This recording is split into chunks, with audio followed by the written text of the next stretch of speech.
Hey everyone, welcome back to the channel.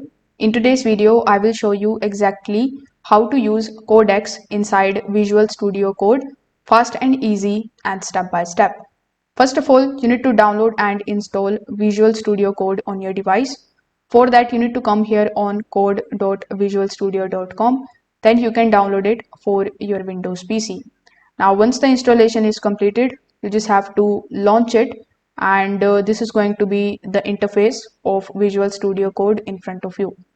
Now, over here in the left hand section, you just have to click on the option of extensions tab. Then in the search bar, you need to first of all search for GitHub Copilot. So once you search for it, it is basically powered by OpenAI's Codex. So you just have to simply install it in your device. You may also need to restart your Visual Studio Code. Now, once you have it, you need to basically sign in here with the help of your GitHub account. If you have a Copilot subscription, you will also be able to access it right away. So once you have done that, you will see Codex suggestions as ghost text while you type. You can also search for the Codex extension directly, and you can download it over here.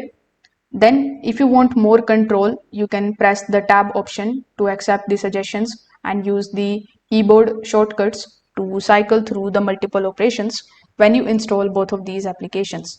You can also highlight the text, right click and choose Ask Copilot to get the Codex explanations or refactors. So if this video helped you out, make sure that you like this video and subscribe to the channel. Thanks for watching.